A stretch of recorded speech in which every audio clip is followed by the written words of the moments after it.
ஓம் நம சிவாய. ஓம் பிரேமா அமிர்தானந்தமயி நித்யம் நமோ நமக. ஸ்ரீமாதா அமிர்தானந்தமயி தேவியின் வாழ்வும் வாக்கும், பக்கம் 21, பகுதி 3, பிறப்பும் வளர்ச்சியும். தமயந்தி சுகுணானந்தர் தம்பதியருக்கு 9 குழந்தைகள் பிறந்தன. ஒரு குழந்தை மட்டும் 53 நாட்களில் இறந்திருது. மற்ற 8 குழந்தைகளில் பெண் குழந்தைகள் 4, ஆண் குழந்தைகள் 4. வயது வரம்புப்படி இவர்களது பெயர்களை பார்ப்போகிறோம். கஸ்தூரிபாய், சுனில் குமார் என்கிற சுபகன், சுதாமணி, சுகுணம்மா, சஜனி, சுரேஷ்குமார், சதீஷ்குமார், சுதீர்குமார். இவர்களுள் இன்று உலக மக்களால் அம்மா என அன்புடன் அழைக்கப்படும் மாதா அமிர்தானந்தமயி தேவியின் பெயர் சுதாமணி ஆகும். இவர் தமயந்தி அம்மாவின் 4வது குழந்தை. தமயந்தி அம்மாவுக்கு 4வது குழந்தையாக சுதாமணி அப்படின்ற பெயரில் இன்றைக்கு நாம் அன்போடு அழைக்கக்கூடிய, இந்த உலகத்திற்கு அனைவருக்கும் மாதா அம்மாவாக இருக்கக்கூடிய ஸ்ரீ மாதா அமிர்தானந்தமயி தேவி அம்மா அவர்கள் 4வது குழந்தையாக பிறந்தார். சுதாமணி கருவில் இருந்த காலத்தில் தமயந்தி அம்மாவுக்கு, சுதாமணியோட அம்மாவிற்கு, தாயாருக்கு பல தெய்வீக உணர்வுகளை, கனவுகளை கண்டார். கனவுல நிறைய பார்க்குறாங்க, தெய்வீக கனவுகள்லாம் பார்க்குறாங்க சுதாமணியோடைய அம்மா தாயார். யாரெல்லாம் வராங்க, யாரெல்லாம் பார்க்குறாங்க? சிவபெருமான், அம்பிகை, கண்ணன் போன்ற தெய்வங்களை கனவில் தரிசிக்கிறார் தமயந்தி அம்மா.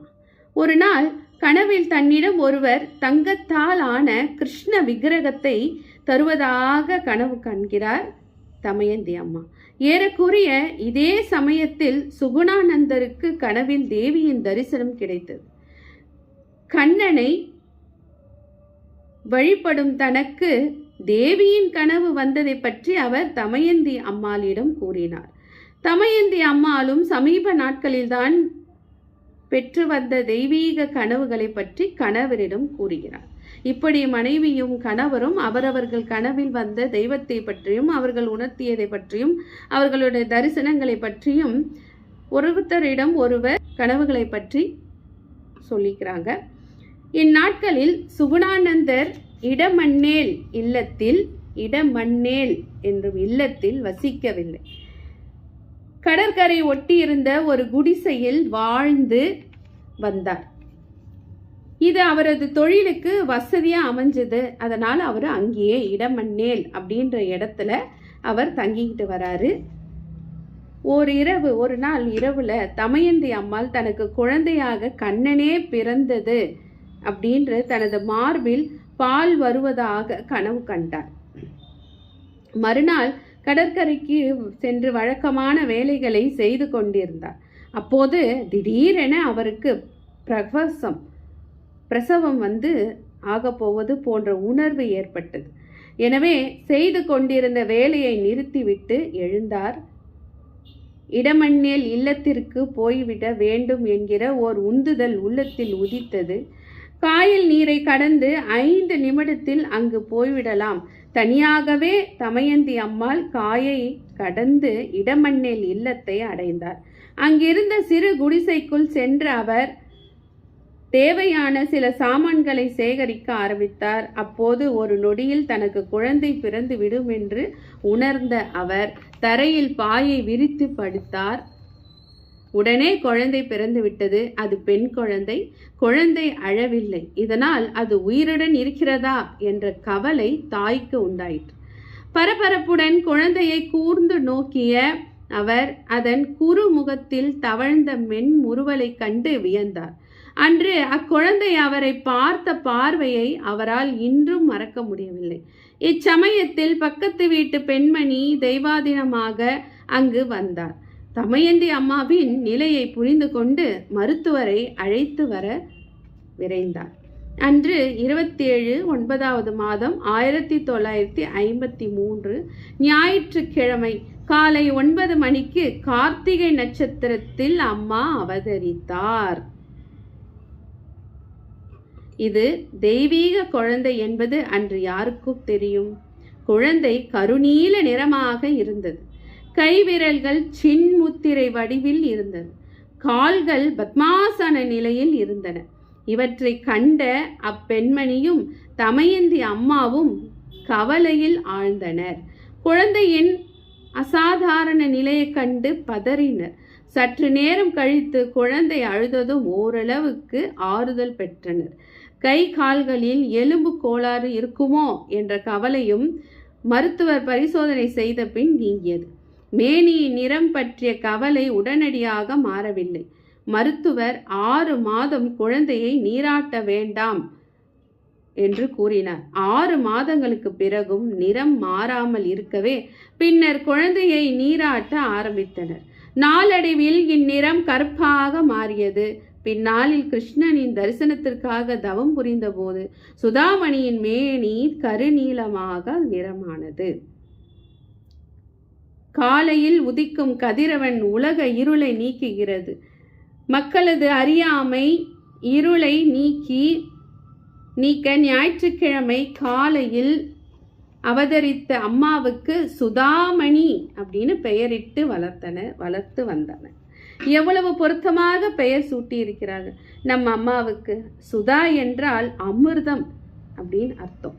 மணி என்றால் விரும்பியதை வழங்கும் சிந்தாமணி எனவும் பொருள்படும்.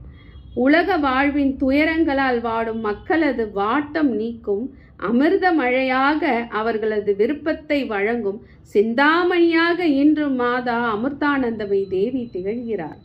பிறந்து 6 மாதங்களே ஆன போது சுதாமணி தாய்மொழியாகிய மலையாளத்தில் பேசத் தொடங்கினார். 7வது மாதம் வரை தவழாது இருந்தவர் நேரே நடக்கவே ஆரம்பித்தார். சுறுசுறுப்பாய் இருந்த சுதாமணி எல்லோரது கவனத்தையும் கவர்ந்தார். சுற்றத்தார் அனைவரும் அவரை விரும்பினர். சுதாமணியின் நினைவாற்றல் அசாதாரணமாக இருந்தது. அவர் 5 மாத குழந்தையாக இருந்தபோது ஒரு நாள் தமயந்தி அம்மா வெளியில் சென்றிருந்தார். குழந்தை அழ ஆரம்பித்தது. சுகுணானந்தர் குழந்தையை சமாதானப்படுத்தினார். கையில் தூக்கி கொண்டு இங்கும் அங்கும் நடந்தார். தாலாட்டு பாடினார். ஆனால் அழுகை நிற்கவில்லை, மாறாக அதிகமாகியது. பொறுமையை இழந்த சுகுணானந்தர் கோபத்துடன் குழந்தையை கட்டிலின் மீதிருந்த படுக்கையில் வீசி எறிந்துவிட்டு போய்விட்டார். பல ஆண்டுகளுக்கு பின் ஒரு நாள் இந்நிகழ்ச்சியை நினைவு கூர்ந்த அம்மா, அன்று நீங்கள் எரிந்த வேகத்தில் நான் இறக்காதது இறைவன் திருவருளே என்று சுகுணானந்தரிடம் கூறினார். நடந்ததை மறந்திருந்த சுகுணானந்தருக்கு முதலில் ஒன்றுமே புரியவில்லை. அப்புறம் பின்பு புரிந்தபோது 5 மாத குழந்தையாக இருந்த சமயத்தில் நடந்ததை எவ்வாறு அம்மாவால் நினைவு கூற முடிகிறது என வியந்தார். இதுபோல் பல சம்பவங்கள் நடைபெற்றன. தமயந்தி அம்மா ஆச்சரியத்துடன், உனக்கு நல்ல நினைவாற்றல் இருக்கிறதே என்றார். அதற்கு சுதாமணி, ஆமாம், எனக்கு எல்லாம் நன்றாக நினைவு இருக்கிறது என்று பதிலளித்தார். அந்த நினைவாற்றலின் எல்லையை ஆனந்த வீதியில் ஊட்டும் என்ற தமது கவிதையில் சுதாமணி பிற்காலத்தில் இவ்வாறு குறிப்பிட்டார். கோடி யுகங்களும் முற்பட்ட கதைகள் என் உள்ளத்திரியில் உதித்தன. நன்கு பேச ஆரம்பித்தது முதல் சுதாமணி பக்தி பாடல்களை பாடுவதில் ஆர்வம் காட்டினார். யாரும் கூறாமலே 2வது வயது முதல் தினந்தோறும் கண்ணனின் திருநாமத்தை ஜபிப்பதும் பஜனைகள் பாடல்களை பாடியும் வந்தார். 4வது வயதில் கண்ணன் மீது ஓரிரு வரிகளை கொண்ட நாமாவளிகளை இயற்றி தன்னுடன் எப்பொழுதும் வைத்திருந்த பகவானின் படத்தின் முன் பாடி பரவசம் அடைவார். சிறுமியின் இந்த பால லீலையை அனைவரையும் கவர்ந்தது. ஜபிக்கும் போது ஸ்துதிக்கும் போதும் அவர் ஏதாவது ஒரு இறைவனின் படத்தை உற்று நோக்கி கொண்டிருப்பார். மிக இனிமையான பாடல், இதயத்தை உருக்கும் பக்தி, காதுக்கு இனிமையான குரல், மழலை மாறாத இசையின் இனிமையால் கவரப்படாதவர் யாரும் இல்லை. பக்தி இல்லாதவர் கூட அதை கேட்டு லயித்து நிற்பார்கள். அந்த தெய்வீக குரலின் மயக்கும் சக்தி எவ்வளவு என்பதை இப்போது ஆசிரமத்துக்கு வந்து அம்மாவின் தெய்வீக பஜனையை கேட்பவர்கள் அனுபவித்து வருகின்றனர். சுதாமணியை வீட்டில் விட்டுவிட்டு தமயந்தி அம்மா நீர் கொண்டு வர செல்வதுண்டு.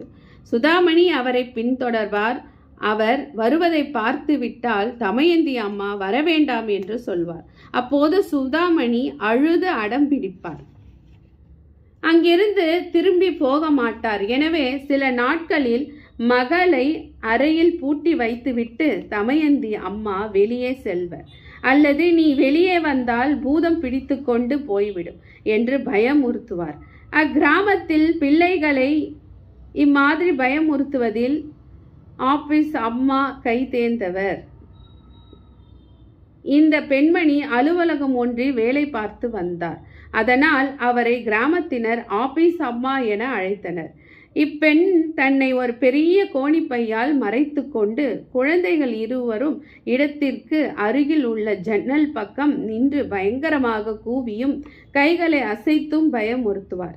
சுதாமணியிடம் அவ்வாறு செய்தால் அவர் சற்றும் அஞ்சாமல், நீங்கள் ஆபீஸ் அம்மா என்பது எனக்கு தெரியும், என்னை பயமுறுத்த வேண்டாம் என்று கூறுவார். அப்பெண்மணியும் வேறு வழியின்றி சிரித்து கொண்டே சென்று விடுவார். சுதாமணியை யாராலும் ஏமாற்ற முடியாது. 4 வயது முதல் சுதாமணியிடம் சில மாற்றங்கள் காணப்பட்டன. உலக விஷயங்களிலிருந்து விடுபட்டு மௌனமாக தனியே அமர்ந்திடுவார். அல்லது உப்பங்கழி கரையில் உட்கார்ந்து தியானிப்பார். அவர் நீரில் நீந்தும் மீன்களை கண்டு ரசிப்பதாக மற்றவர்கள் நினைப்பார்கள். சுதாமணிக்கு 5 வயதானாலும் கிராமத்தில் இருந்த பள்ளியில் சேர்க்கப்பட்டார். அவரது அசாதாரணமான நினைவாற்றல், அறிவு கூர்மை, கேட்டதை எளிதில் புரிந்து கொள்ளும் திறமை எல்லா பள்ளி ஆசிரியரை வியப்பில் ஆழ்த்தியது. ஒரு முறை கேட்ட விஷயத்தை பின்னர் அவர் மறப்பதே இல்லை. பாடங்களை மனப்பாடம் செய்வதும் அவருக்கு விளையாட்டாக இருந்தது. எல்லா தேர்வுகளிலும் மிக உயர்ந்த மதிப்பெண் பெற்று வந்தார் சுதாமணி அம்மையார்.